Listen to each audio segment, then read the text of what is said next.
اللہ رب العالمین والصلاة والسلام علی سید الانبیاء والمرسلین والعاقبۃ للمتقین اما بعد فاعوذ باللہ من الشیطان الرجیم بسم اللہ الرحمن الرحیم ثانی اثنین اذ ہما فی الغار اذ یقول لصاحبہ لا تحزن ان اللہ معنا صدق اللہ مولانا العظیم ان اللہ وملائکتہ یصلون علی النبی یا ایھا الذین آمنوا صلوا علیہ وسلموا تسلیما اللہم صل علی سیدنا مولانا محمد وعلی آل سیدنا ومولانا محمد مبارک وسلم صلی علیہ صلاۃ والسلام علیک یا سیدی یا رسول اللہ صلاۃ والسلام علیک یا سیدی یا حبیب اللہ صلاۃ والسلام علیک یا سیدی یا شفیع المذنبین وعلی آلک واصحابک یا سیدی یا رحمت للعالمین۔ مسلم ہے محمد سے وفا صدیق اکبر کی، مسلم ہے محمد سے وفا صدیق اکبر کی، نہیں بھولی ہے دنیا کو ادا صدیق اکبر کی۔ ہم ان کی مدح گوئی داخل سنت نہ کیوں سمجھیں، ہم ان کی مدح گوئی داخل سنت نہ کیوں سمجھیں، نبی تعریف کرتے تھے صدا صدیق اکبر کی، نہیں بھولی ہے دنیا کو ادا صدیق اکبر کی۔ رسول اللہ کے لطف و کرم سے یہ ملا رتبہ، رسول اللہ کے لطف و کرم سے یہ ملا رتبہ، مدد کرتا رہا ہر دم خدا صدیق اکبر کی، نہیں بھولی ہے دنیا کو ادا صدیق اکبر کی۔ کلام اللہ میں ہے تذکرہ ان کے محامد کا، کلام اللہ میں ہے تذکرہ ان کے محامد کا، زمانے سے بیاں ہو شان کیا صدیق اکبر کی، نہیں بھولی ہے دنیا کو ادا صدیق اکبر کی۔ نجابت میں، شرافت میں، رفاقت میں، سخاوت میں، نجابت میں، شرافت میں، رفاقت میں، سخاوت میں ہوئی شہرت یہ کس کی جا بجا صدیق اکبر کی، نہیں بھولی ہے دنیا کو ادا صدیق اکبر کی۔ وہ خود ہی صدق تھے کوئی اگر اس راز کو جانے، وہ خود ہی صدق تھے کوئی اگر اس راز کو جانے، صداقت ہی صداقت تھی صدا صدیق اکبر کی، نہیں بھولی ہے دنیا کو ادا صدیق اکبر کی۔ اور زمین پہ دھوم ہے ان کی، فلک پہ ان کے چرچے ہیں، زمین پہ دھوم ہے ان کی، فلک پہ ان کے چرچے ہیں، زمین و آسماں پر ہے ثنا صدیق اکبر کی۔ جو ان کا ہے رسول اللہ اس کے ہیں خدا اس کا، جو ان کا ہے رسول اللہ اس کے ہیں خدا اس کا، ولایت کا وسیلہ ہے ولا صدیق اکبر کی، نہیں بھولی ہے دنیا کو ادا صدیق اکبر کی۔ اور کمی کیسی نصیر ان کے مدارج میں مراتب میں، کمی کیسی نصیر ان کے مدارج میں مراتب میں، بڑی توقیر ہے نام خدا صدیق اکبر کی، نہیں بھولی ہے دنیا کو ادا صدیق اکبر کی۔ بعد از حمد و صلات لائق عزت و تکریم جمیع احباب سمعین علی وقار، آج کی اس نشست کے اندر امیر المومنین خلیفہ اول خلیفہ بالفصل حضرت ابوبکر صدیق رضی اللہ تعالی عنہ آپ کی شان اور عظمت کے حوالے سے ہم گفتگو سماعت کریں گے۔ آپ کے درجات میں اضافہ کے لیے آج کی اس بزم کا انعقاد کیا گیا ہے۔ اللہ کریم اس محفل کو ہم سب کی بخششوں کا ذریعہ بنائے، اور مل بیٹھنا ابوبکر صدیق رضی اللہ تعالی عنہ کی یاد میں اللہ اسے قبول فرمائے۔ حضور مولا کائنات حضرت علی رضی اللہ تعالی عنہ آپ نے اپنے دوستوں سے پوچھا من اشجع الناس، کہ سب سے بہادر کون ہے، سب سے دلیر کون ہے؟ تو دوستوں نے جواب دیا انت یا علی، کہ اے علی سب سے دلیر اور سب سے بہادر آپ ہیں۔ تو مولا علی نے آگے سے جواب ارشاد فرمایا اشجع الناس ابو بکر، لوگوں میں سب سے بہادر ابو بکر صدیق ہے۔ یہ مولا کائنات حضرت علی رضی اللہ تعالی عنہ آپ خود اپنی زبان سے حضرت صدیق اکبر رضی اللہ تعالی عنہ آپ کی بہادری کا ذکر کر رہے ہیں۔ تو لوگوں نے پوچھا کہ اس پر دلیل کیا ہے؟ تو حضرت علی رضی اللہ تعالی عنہ نے بدر کے میدان کا حوالہ پیش کیا کہ جب بدر کے میدان کے اندر عریش کی جھونپڑی رسول اللہ صلی اللہ علیہ وآلہ وسلم کے لیے بنائی گئی تو اعلان ہوا کہ وہ کون ہے جو رسول اللہ صلی اللہ علیہ وآلہ وسلم کے خیمے کی حفاظت کرے گا۔ تو حضرت علی کہتے ہیں کہ ابھی لوگ سوچ ہی رہے تھے کہ حضرت صدیق اکبر رضی اللہ تعالی عنہ اپنی ننگی تلوار لے کر میدان میں آگے اور کہنے لگے میں ہوں جو محبوب کریم کے خیمے کی حفاظت کروں گا۔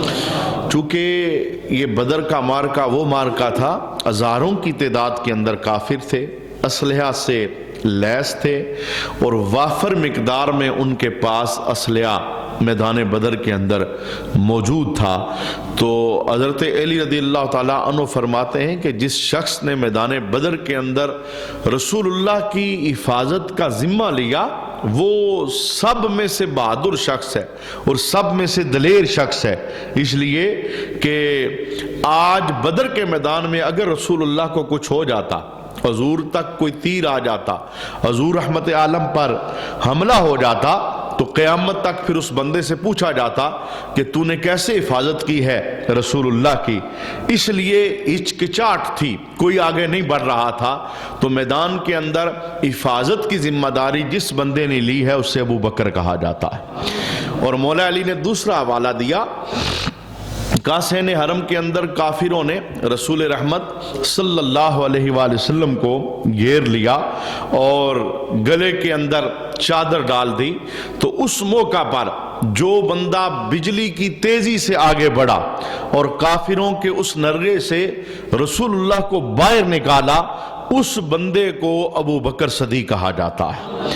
یعنی یہ وجہ ہے کہ میں کہتا ہوں کہ سب بہادروں میں سے بڑا بہادر وہ ابو بکر صدیق رضی اللہ تعالی عنہ ہیں۔ جس میدان کے اندر آپ حضرت ابو بکر صدیق رضی اللہ تعالی عنہ کی سیرت کو پڑھیں، آپ کو بلندی ہی بلندی نظر آئے گی، اور آپ کو اس میدان کے اندر حضرت ابو بکر صدیق رضی اللہ تعالی عنہ کی شان اور عظمت روز روشن کی طرح عیاں نظر آئے گی۔ حدیث شریف کے اندر موجود ہے، آقا حضور رحمت عالم صلی اللہ علیہ وسلم نے فرمایا خصال و خیر، اچھی خصلتیں 360 ہیں، اور محبوب کریم علیہ فرماتے ہیں اذا اراد اللہ بعبد خیرا، جب اللہ کسی بندے کے ساتھ خیر کا ارادہ کرتا ہے تو 360 اچھی خصلتوں میں سے ایک خصلت اس بندے کو دے دیتا ہے۔ جب اللہ کسی کے ساتھ خیر کا ارادہ کرتا ہے، اللہ چاہتا ہے یہ بندہ جنتی بن جائے، اللہ چاہتا ہے خیر اس کی جولی میں چلی جائے، تو اللہ 360 میں سے ایک خصلت اس بندے کو دے دیتا ہے۔ تو محفل لگی تھی، صحابہ موجود تھے، تو حضرت ابوبکر صدیق رضی اللہ تعالی عنہ کی عاجزی دیکھیے۔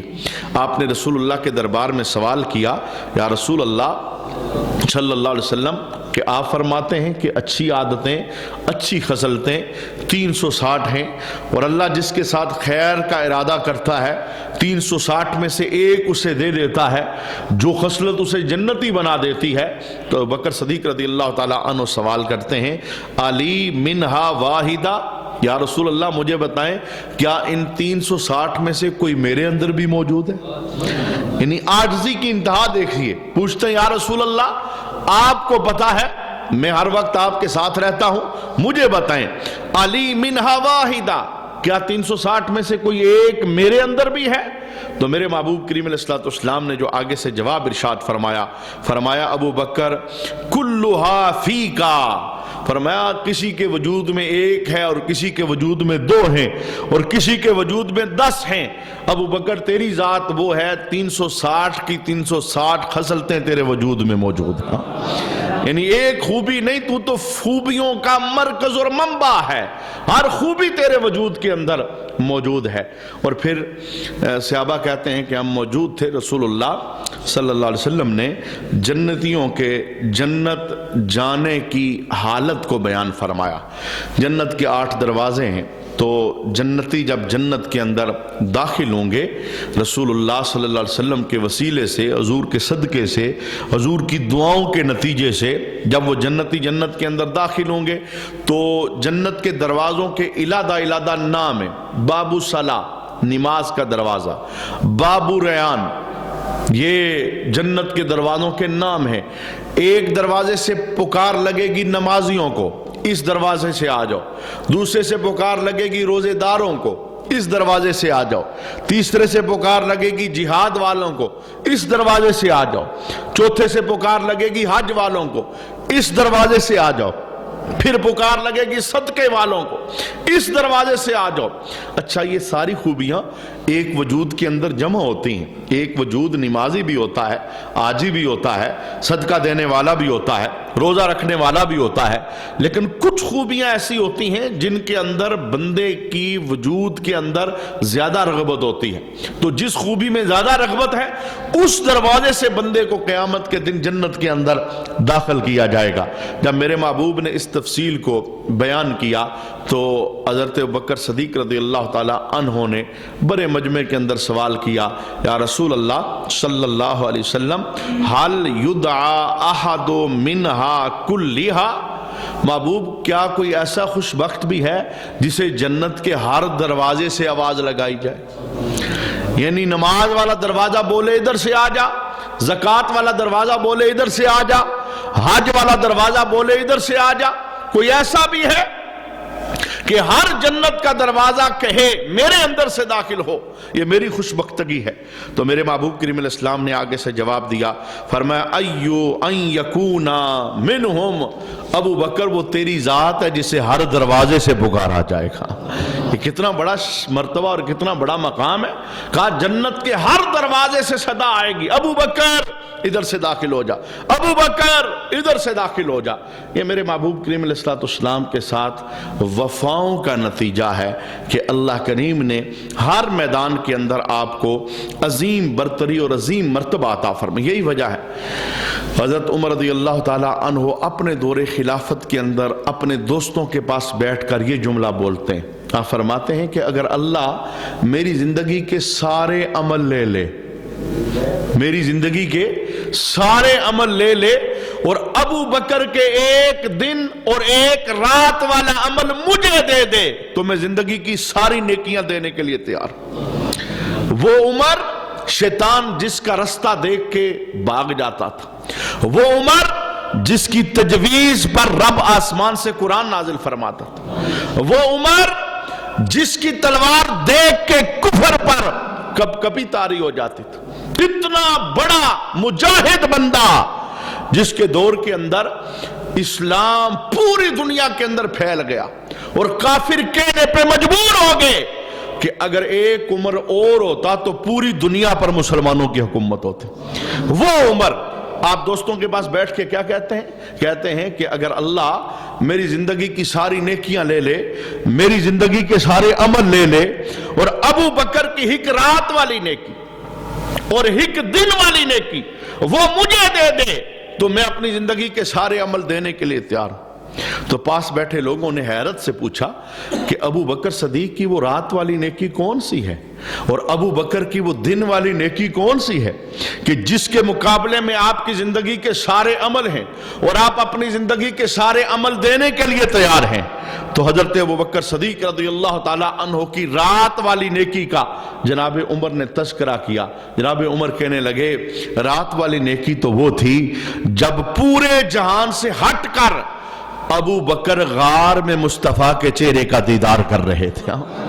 یہ جو غار سور میں ابو بکر صدیق رضی اللہ تعالی عنہ کو 3 راتیں میسر آئی، سب سے بڑی نیکی ابو بکر کے حصے میں یہ آئی کہ پوری کائنات میں ستاروں کی نظر بھی مصطفیٰ کے چہرے پہ نہیں پڑ رہی تھی، فقط ابو بکر کی نظر مصطفیٰ کے چہرے کا طواف کر رہی تھی۔ وہ دل نشیں سفر آپ کا اور وہ خوبصورت سفر آپ کا، جس سفر کو قرآن نے بڑے خوبصورت اور میٹھے لہجے کے اندر بیان فرمایا۔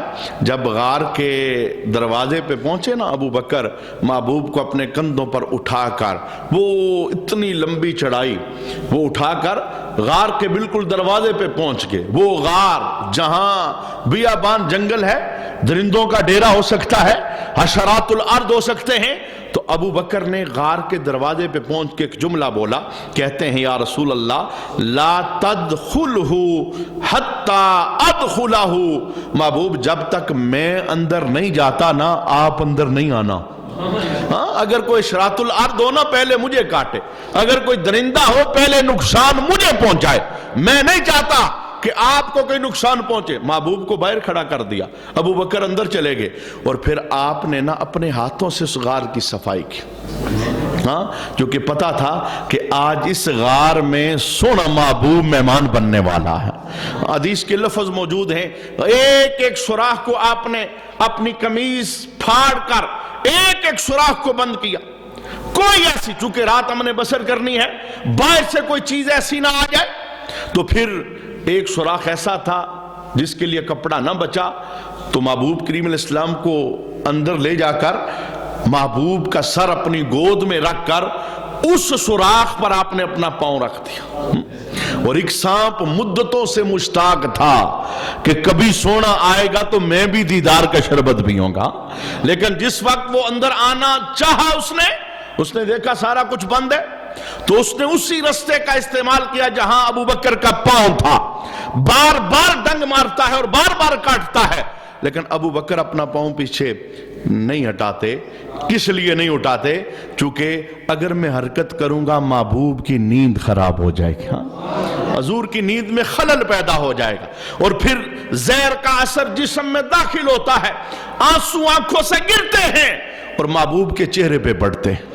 پھر حضور رحمت عالم صلی اللہ علیہ وسلم توجہ کرتے ہیں، یہ عشق ہے اور یہ محبت ہے۔ اور کافر نا تلاش کرتے کرتے، کیونکہ پروگرام پورا ہو چکا تھا حضور رحمت عالم کو شہید کرنے کا، تو تلاش کرتے کرتے غار کے بالکل دروازے پہ پہنچ گئے، اور قرآن اس بات کا گواہ ہے جب وہ باہر آئے نا تو ابو بکر نے ہلکے لہجے میں رسول اللہ کے ساتھ کچھ کلام کیا، تو وہ کلام اللہ کو اتنا پسند آیا رب نے اسے قرآن کا حصہ بنا دیا۔ کلام کا انداز کیا تھا؟ ابو بکر کہنے لگے ثانی اثنین اذ ہما فی الغار، دو میں سے جو ایک تھا وہ دوسرے سے بولا۔ کون؟ ابو بکر۔ کیا بولا؟ اذ یقول لصاحبہ، ابو بکر نے نا غار کے اندر ڈر محسوس کیا، اپنی ذات کا نہیں، محبوب وہ دروازے پہ پہنچ گئے، ایسا نہ ہو اندر آ جائیں، آپ کو تکلیف دیں، آپ کو اذیت میں مبتلا کرے۔ تو جس وقت آپ نے ڈر محسوس کیا نا تو میرے محبوب کریم علیہ السلام نے بول کے کیا کہا؟ اذ یقول لصاحبہ، محبوب نے اپنے صاحب کو کہا۔ یہ واحد بندہ ہے جس کی صحابیت کو اللہ نے قرآن میں بیان فرمایا، باقی سارے نا حضور کا چہرہ دیکھ کے صحابی بنے، اور ابو بکر وہ ہے جس کی صحابیت کو رب قرآن کے اندر لصاحبہ اس لفظ سے بیان فرما رہا۔ محبوب نے اپنے صاحب کو کہا، یعنی ابو بکر کو کہا، کیا؟ لا تحزن، غم نہ کر، ان اللہ معانا، اللہ ہم دونوں کے ساتھ ہے۔ اس بند غار کے اندر نا گھبرانا، غم نہ کر، اللہ میرے ساتھ بھی ہے، ابو بکر اللہ تیرے ساتھ بھی ہے۔ وہ دروازے پہ پہنچ گئے تو کیا ہوا؟ رب نے واپس کر دے گا۔ اور پھر رب نے کیسا اہتمام کیا، فوراً ایک مکڑی نے جالا بنایا، کبوتری نے انڈے دے دیے، اور کافروں کے دل کے اندر رب نے بات ڈال دی، اگر ادھر کوئی آیا ہوتا جالا ٹوٹ جاتا، یہ انڈے ٹوٹ جاتے، جالا قائم ہے، انڈے موجود ہیں، تو پتا چلا عرصے سے اس غار میں کوئی نہیں آیا۔ رب نے ایک مکڑی کے جالے کے ذریعے ابو بکر کی اور محبوب کی حفاظت فرمائی۔ یہ وہ رات والی نیکی تھی۔ جناب عمر دوستوں میں بیٹھ کے کہتے ہیں، اے میرے دوستو، اگر میری ساری زندگی کے عمل لے لیے جائیں، ابو بکر کی رات والی نیکی دے دی جائے، میں عمل دینے کے لیے تیار۔ اور دوستوں نے پوچھا وہ دن والی نیکی کون سی؟ اللہ اکبر۔ تو حضرت عمر رضی اللہ تعالی عنہ نے اس دن کا حوالہ دیا جس دن محبوب کا وصال ہوا۔ یہ اسلام کے اوپر ایک قیامت صغریٰ کا منظر تھا، قیامت صغریٰ کا۔ جو کھڑا تھا کھڑا رہا، جو بیٹھا تھا بیٹھا رہا، جو دیکھ رہا تھا دیکھتا رہا۔ اور عمر جیسا بندہ خود کہتے ہیں میرے وجود پہ ایسا غلبہ طاری ہوا کہ میں تلوار لے کے مدینے کی گلیوں میں دوڑتا تھا اور میں کہتا تھا، لوگو یہ نہ کہنا رسول اللہ فوت ہو گئے، یہ نہ کہنا رسول اللہ پر موت طاری ہو گئی۔ اگر کسی نے کہا حضور کا وصال ہوا تو عمر کہنے لگے میں اس کی گردن اتار دوں۔ عمر جیسے بندے کے حواس وہ اپنی جگہ قائم نہ رہے۔ ایسے حالات کے اندر جس بندے نے حضور کی امت کی کشتی کو سہارا دیا ہے، اس بندے کو ابو بکر کہا جاتا۔ آپ نے عظیم الشان خطبہ دیا۔ صحابہ کہتے ہیں کہ ہمیں یوں لگ رہا تھا اس سے پہلے ہم نے یہ سنا ہی نہیں، حالانکہ کئی بار پڑھا تھا اللہ کے قرآن کو، لیکن اتنا لائق بندہ، اتنا دانا بندہ، اتنا مدبر بندہ۔ اور مدینہ شریف کے ارد گرد میں نا کچھ قبیلے مرتد ہو گئے اور کچھ لوگوں نے زکوٰۃ دینے سے انکار کر دیا۔ حضور کا وصال ہوا، انہوں نے کہا ہم زکوٰۃ نہیں دیں گے۔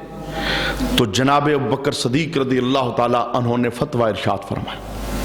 آپ نے کہا سنو، جو بندہ آقا حضور رحمت عالم کے دور کے اندر زکوٰۃ دیتا تھا، اب اگر زکوٰۃ کا منکر ہوگا اور زکوٰۃ نہیں دے گا، ابو بکر اپنی تلوار سے اس کی گردن اتارے گا۔ تو حضرت عمر کہتے ہیں کہ مجھ جیسا بندہ ابو بکر کا مخالف ہو گیا۔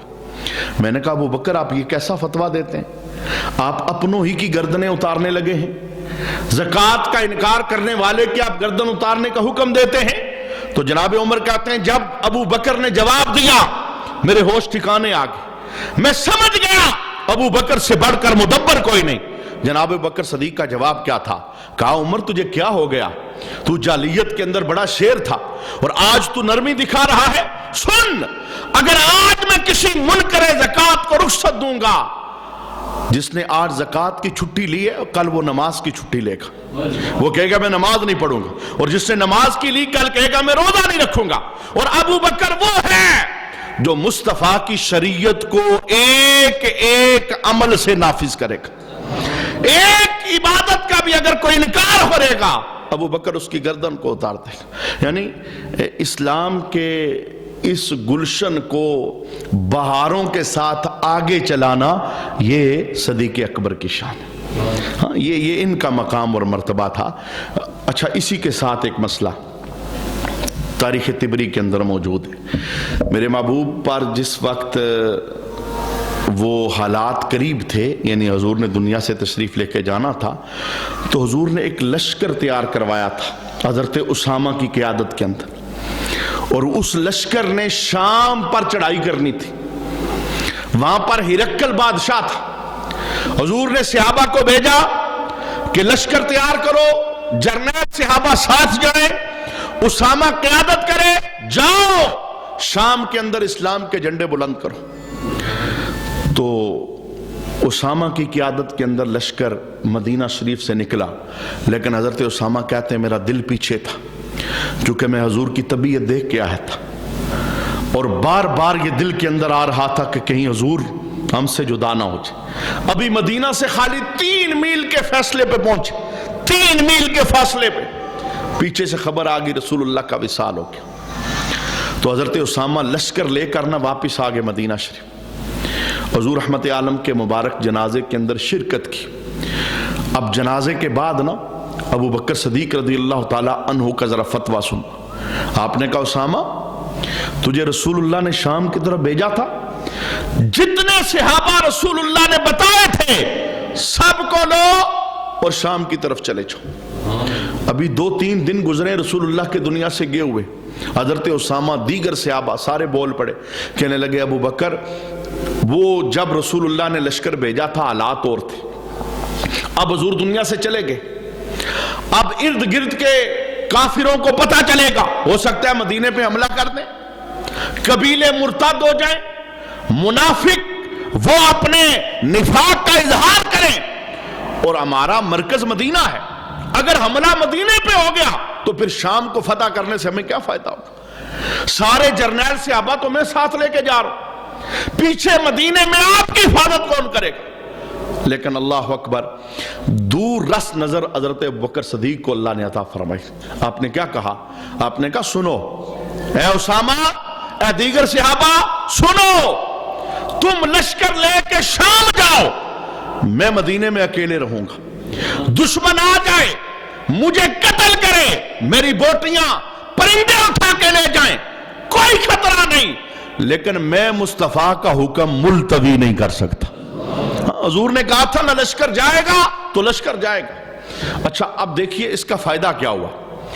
آپ نے حکم دیا، پورا لشکر نکالا، ابھی وصال کو چند دن ہوئے ہیں، وہ لشکر سارے کا سارا نکلا شام کی طرف۔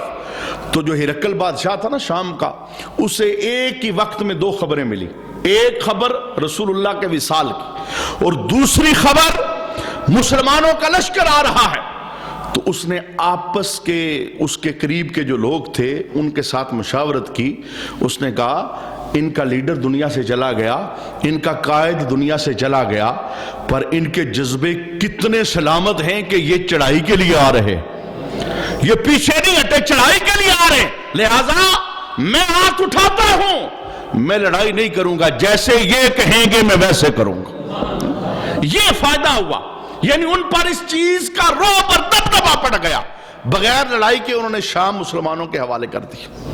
یعنی صدیق اکبر رضی اللہ تعالیٰ عنہ کی جو فراست تھی اور اللہ کریم نے آپ کو جو دور نظر عطا فرمائی تھی، یہ خالی آپ ہی کا مقام تھا اور آپ ہی کا مرتبہ تھا۔ اما عائشہ صدیقہ رضی اللہ تعالیٰ عنہا اسی لیے آپ یہ جملہ بولتی تھی، آپ فرماتی تھی کہ حضور کے دنیا سے جانے کے بعد میرے بابا کے کندھوں پر جتنے مسئلے آئے، اگر کسی پہاڑ پر آتے نا تو پہاڑ ریزہ ریزہ ہو جاتا۔ یعنی کیسے اس امت کی ناؤ کو لے کے صدیق اکبر آگے چلے ہیں، اور پورے اسلام پر ابو بکر کا احسان ہے، چونکہ اب وحی کا دروازہ بند ہو چکا تھا، 1000 چیزیں دین میں داخل ہو سکتی تھی، باہر سے آنے والی چیزوں کو دین میں داخلے سے روکا اور خالص دین آگے پہنچایا۔ یہ کارنامہ ابو بکر صدیق، یہ مقام اور مرتبہ ابو بکر صدیق ہے۔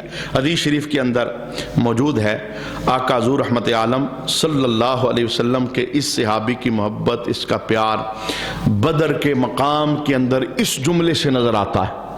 بدر کے مقام میں نا آپ کا جو بیٹا تھا عبد الرحمن، وہ کافروں کے ساتھ آیا تھا، ابو جال کے ساتھ، مخالف تھا رسول اللہ کا، اور جس وقت جنگ ہوتی تھی نا تو دونوں لشکر آمنے سامنے ہوتے، تو پہلے مبارزت ہوتی، یعنی ایک ایک پہلوان میدان میں اترتا، فردن فردن جنگ ہوتی، تو پھر یک مشت لڑائی ہوتی۔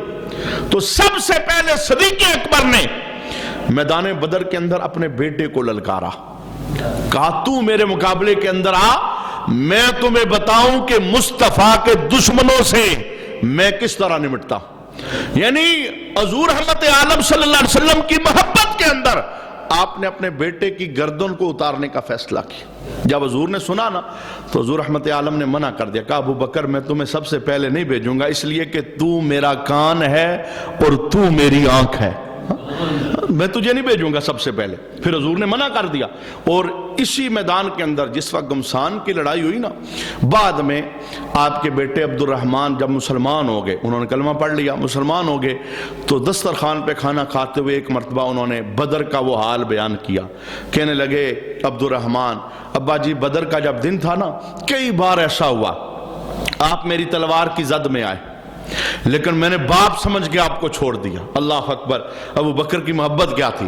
کہا بیٹا عبد الرحمن، تو ایک بار بھی بدر میں میری تلوار کے نیچے نہیں آیا، اگر تو آتا تو میں مصطفیٰ کی محبت میں تیری گردن تن سے جدا فرما دیتا. میں بتاتا کہ مجھے بیٹے سے پیار نہیں ہے، مجھے اپنے یار مصطفیٰ سے پیار ہے. یہ آقا حضور رحمت عالم صلی اللہ علیہ وسلم کے اس یار کی محبت ہے اور اس کا پیار ہے. امام سیوطی آخری حدیث سنیے، چونکہ گفتگو کے 40 منٹ ہو گئے. بڑی خوبصورت حدیث نقل کرتے ہیں. حضور کی نسبت کے ساتھ ابو بکر کا کتنا پیار تھا، اور یہ حدیث ہمیں بتائے گی کہ ابو بکر حضور کی آل سے کتنا پیار کرتے تھے. یہ جنہوں نے آل کو اصحاب کے ساتھ مخالف بنا کے پیش کیا ہے، ان کے لیے بڑی خوبصورت دلیل. جس وقت آپ کعبہ شریف تشریف لائے اور طواف کرنے کے لیے حجر اسود کے پاس پہنچے، تو آپ نے حجر اسود کو دیکھا اور رک گئے. ابو بکر صدیق رضی اللہ تعالیٰ عنہ، آپ نے حجر اسود کو دیکھ کے ایک جملہ بولا. کہنے لگے انکا حجر لا تضر ولا تنفع. اے حجر اسود، تو ایک پتھر ہے، نہ تو نفع دیتا ہے نہ نقصان دیتا ہے. چومنے سے پہلے آپ نے کہا اے حجر اسود، تو ایک پتھر ہے، نہ تو نفع دیتا ہے نہ نقصان دیتا ہے. کہتے ہیں لولا انی رأیت رسول اللہ صلی اللہ علیہ وسلم یقبلک ما قبلتک. اگر میں مصطفیٰ کو نہ دیکھتا کہ وہ تجھے بوسہ دے رہے تھے، میں تجھے کبھی بوسہ نہیں دیتا. میں تجھے بوسہ اس لیے دے رہا ہوں کہ تجھ پر میرے مصطفیٰ کے ہونٹ لگے ہوئے تھے. اب یہ دیکھیے، ایک پتھر کے متعلق ابو بکر کا نظریہ کیا ہے.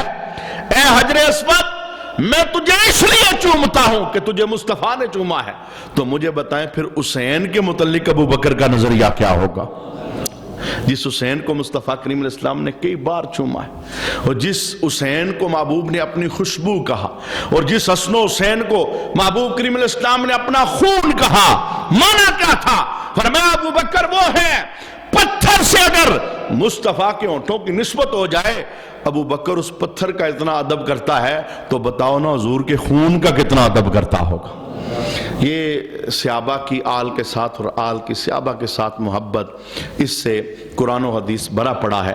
ہم اللہ کے دربار میں دعا کرتے ہیں اللہ کریم جناب ابو بکر صدیق رضی اللہ تعالی عنہ کے درجات کے اندر اضافہ فرمائے.